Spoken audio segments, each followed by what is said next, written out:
All right. Good morning. It's a beautiful Saturday, and it's a little chilly, but I'm excited to be back for another day talking about ancestral work because the more that I dive into this topic, the more I recognize that there are ways of being that we have to review within ourselves. A lot of times we can look at the world and see what is happening, and we can think that the injustice is outside of ourselves, that the brokenness is outside of ourselves. And in actuality, whatever we are seeing in the outside world is a reflection of what's happening within. So there are two portions of ancestral work. And when I'm talking about ancestral work, what I'm referring to is a practice of reviewing those who came before us and recognizing their humanity. So, the ways in which they operated in their individualness, in their belief of separation, in their beliefs of superiority or inferiority, and seeing what they missed. So, if we look at just our lives in general, and I really feel like this is a personal practice, so it's hard to give examples when it comes to the family lineage. So I'm going to talk about this from a collective lineage, but if you're interested in going deeper in doing ancestral work from the perspective of what you were taught, what you caught from the people who were in your life, and those who influenced the people who were your people in your life, your parents, your grandparents. Because again, where we are is a combination of choices made in our history. And when we recognize that and we get to observe our ancestors, when we get to observe them and see what they still had to learn and also recognize what they did right, I think that's important. A lot of times we will look at family members or founding fathers and individuals throughout history as either all good or all bad. And I know that that's a challenge to think about that way. Like there are some people who have done some horrific things throughout history. And I think that it is important to name those things so that we can learn from it. This is why history is so important. But history isn't to be taught from the perspective of, look how great we are. This is how we got here. That's the problem that I have with how we teach history. We teach history as if we didn't make mistakes.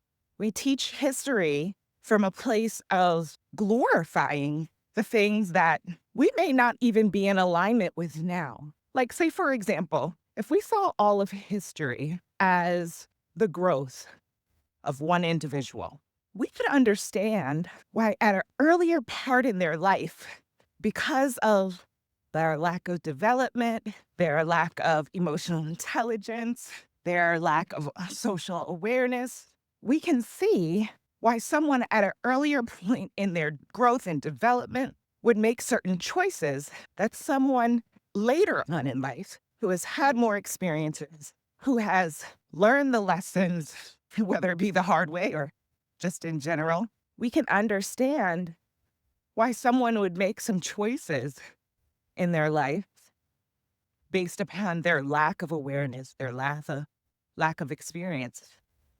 But once they know better, but once they've learned from their history, they're able to do better. Unfortunately, that's not how we teach history. My kids, and in fact, there is a movement to try to forget history or change the narrative around it. And the reason why people do that is because the ancestral work that it takes to look at our history, see what we've done wrong, that it doesn't dawn on people that that's something that we need to do. The only time we take accountability or resist taking accountability or think about accountability with our conscious mind is when someone brings it to our attention.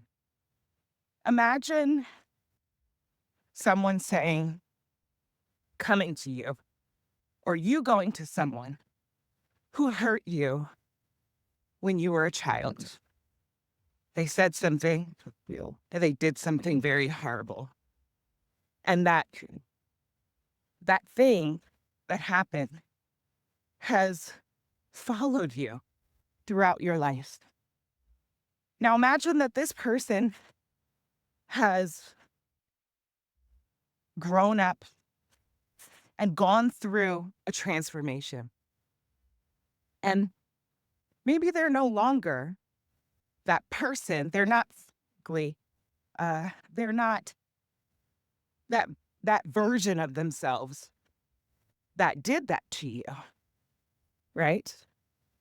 And you share with them how they hurt you. And you share with them how you've been carrying this feeling of worthlessness or whatever it may be. Imagine that person saying, well, that's not who I am now. Let's just move on. How dismissed would you feel? When someone brings harm to another person, intentionally or unintentionally, acknowledging the wrong has to happen. This is restorative justice. It has to happen, and it can't just be a verbal, oh, thanks for letting me know. Well, I'm not that person anymore. Can we just move along? Can we forget it? Restoration has to happen. Healing has to happen.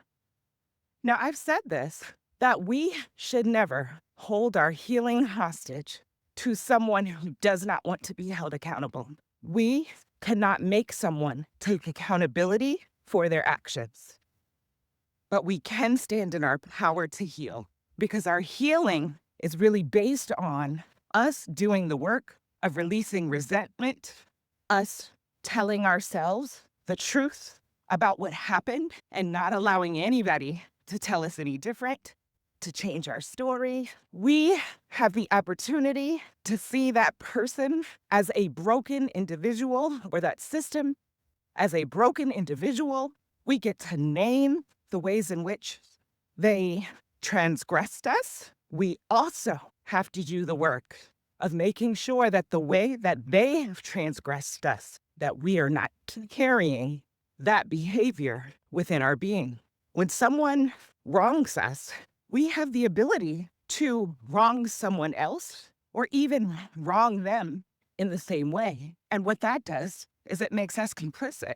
We're not responsible for their actions, but we're responsible for our actions. And so part of the healing process is removing that which happened to us from our being so that we cannot do that to another. And that we're consistently checking ourselves and making sure that we have removed that belief, removed that way of being, way of showing up, the emotions. We need to feel those emotions. Emotions help us to see what needs healing, but we get to lean on the support of our community for that healing as well as ourselves. That is also ancestral work, because I believe it was Thich Nhat Hanh who said this: we are the oppressed and we are the oppressor. This saying has come up quite a few times in the last week as I was talking about ancestral work in the social justice aspect. And I continue to contemplate on its meaning because I think it's multi-layered. I think that there is much for us to learn from this. In the same way that when we are younger or less experienced or less aware, we evolve into a more aware and balanced version of ourselves. There are things that we have done to others or said to others or been to others that can be oppressive, maybe not socially, because a certain level of power and privilege has to exist in order for you to oppress someone socially. But emotionally, you can oppress them. You can oppress them in your thoughts. I think one of the ways that is very common in oppressing someone in our thoughts is through hatred, thoughts of hatred, thoughts of bringing harm. And even when you don't really mean it, or maybe you do really mean it, we can be oppressive. Oppression is about bringing about psychological, emotional, physical harm to an individual because we don't appreciate their way of being. We don't appreciate how they're showing up in the world. We can choose to not support them, meaning choose to not support their action. We can even have an opinion about their action. But the moment that we say they should be doing this or they shouldn't do that, we are oppressing them with our values. And the interesting part about that is we're not always following our values. We're not always living in our values. I mean, how many times would you say that a value that you have is truth and people being trustworthy? Let me ask a question. Have you ever done something that was not trustworthy? Or have you ever been untruthful? Many times we will know that we're doing something that is not trustworthy or truthful, and we will justify it. And we justify it based upon our comfort. Well, I don't want to make that person feel bad. Or, it's better to, just kind of do this under the radar.